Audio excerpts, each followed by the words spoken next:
Community Manager Mordred Viking here. Today we're going to discuss the upcoming combat rebalance in the 3.6 Orion update and the open beta, which is available now. So, ooh, look, Orion 3.6 open beta. What's coming? And I have a couple of pages of patch notes to remind me of what's going on. The Orion open beta will last at least 3 weeks, and we will likely be updating the beta during this time. We apologize in advance if we break your saved games. We will be incorporating community feedback during this open beta, so be sure to leave your directed and constructive feedback in the forum thread listed in the video description below.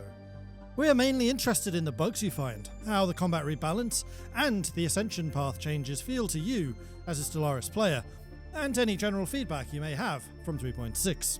But wait! Before you go, let me give you a quick rundown of the things that have changed in the 3.6 open beta, so you know what you're getting yourselves into.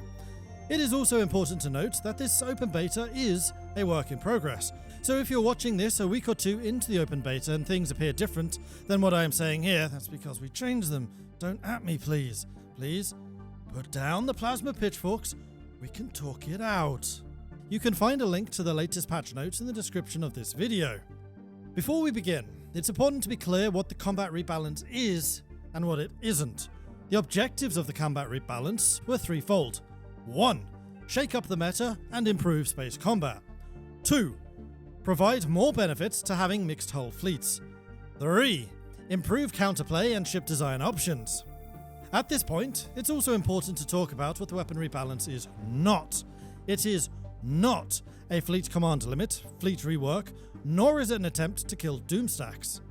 It is not carte blanche to add new ship sections. We restricted ourselves to artwork that currently exists within the game. Ship sections, I said it right first time, yes. Toxic ship set. Includes a brand new toxic ship set. Toxic ship set that's like and it is not a ground combat rework. Let me say that again. It is not a ground combat rework.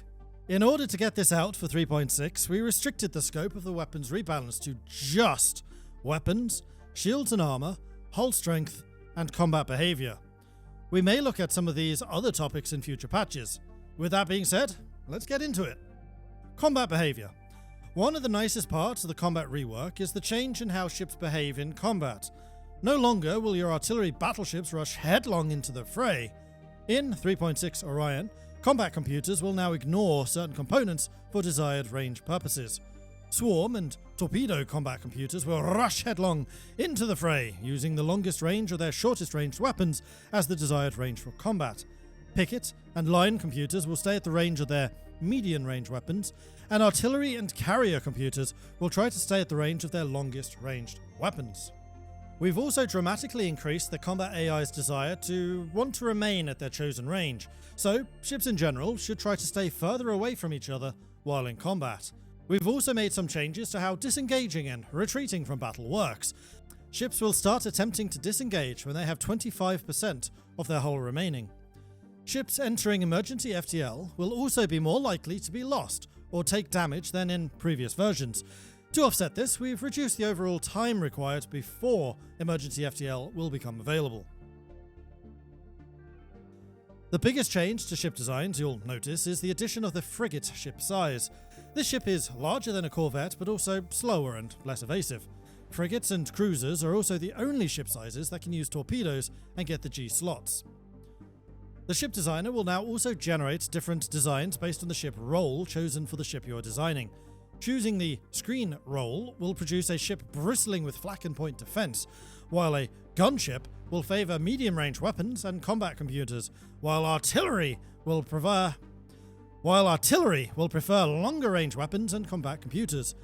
The available roles will change based on the ship size you choose in the ship designer. Additionally, there has also been some rebalancing of several ship sections to make them more useful. A large number of weapons have had their fire rate changed. Small weapons now fire faster, while large weapons fire slower. Large weapons also have a minimum range, except for lasers. Autocannons also have a faster fire rate, but a very short range. Flak primarily targets strikecraft, point defense targets missiles. Strikecraft will no longer intercept missiles. And on to missiles and torpedoes. Missiles have an increased range and fit into the M and S slots. And, as we've mentioned, they have adjusted damage. Swarmer missiles fit only into the M slot. Now it's probably a good time to stop for a disclaimer. In Stellaris, the combat seen by the player is only a simulation of what happens behind the scenes, and sometimes combat animations do not accurately reflect what happens in numbers. This explains seeing a ship firing at an angle that it shouldn't be able to in its firing arc of 25%. Torpedoes have increased damage to larger hull types, but have very much reduced range and now are only available to the G-slot weapons. Torpedoes also have a limited firing arc in the front 25% of a ship. There may also have been some new added weapons as well, but no spoilers here.